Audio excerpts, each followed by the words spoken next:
સાબરકાંઠા જિલ્લાના પ્રાંતિજ નવાપુર નજીક નગરપાલિકાની ડમ્પિંગ સાઇટમાં ભીષણ આગ લાગી હતી. સાબરકાંઠા જિલ્લાના પ્રાંતિજ તાલુકાના નવાપુર નજીક આવેલી નગરપાલિકાની ડમ્પિંગ સાઇટમાં રાત્રિ દરમિયાન અચાનક આગ ભભૂકી ઉઠતા વિસ્તારમાં ચકચાર મચી હતી.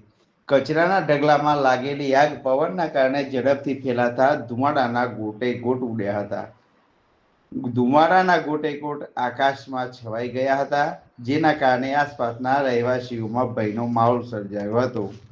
આગની જાણ થતાં સ્થાનિક ફાયર બ્રિગેડની ટીમ તાત્કાલિક ઘટના સ્થળે પહોંચી હતી અને આગ પર કાબુ મેળવવા કામગીરી શરૂ કરી હતી. કચરામાં પ્લાસ્ટિક અને અન્ય જ્વલનશીલ પદાર્થ હોવાના કારણે આગ વધુ ભભૂકી હતી, જેના કારણે આગ બુઝાવવાની કામગીરીમાં ભારે મુશ્કેલીનો સામનો કરવો પડ્યો હતો. ફાયર ટીમ દ્વારા કલાકો સુધી સતત પાણીનો મારો ચલાવવામાં આવ્યો હતો અને મોડી રાત્રિ સુધી જહેમત ઉઠાવી હતી અને આગને કાબૂમાં લેવામાં સફળતા મેળવી હતી.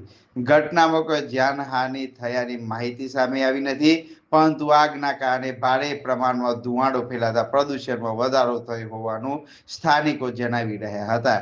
આ આગ લાગવાનું ચોક્કસ કારણ હજુ સુધી જાણી શકાય નથી, પરંતુ પ્રાથમિક અનુમાન મુજબ કચરામાં રહેલા જ્વલનશીલ પદાર્થો અથવા ગેસના કારણે આગ લાગી હોય તેવું હાલમાં તંત્ર દ્વારા ઘટનાની વધુ તપાસ હાથ ધરવામાં આવી છે. સાબરકાંઠા જિલ્લાના પ્રાંતિજ નવાપુર નજીક નગરપાલિકાની ડમ્પિંગ સાઇટમાં ભીષણ આગ લાગી હતી.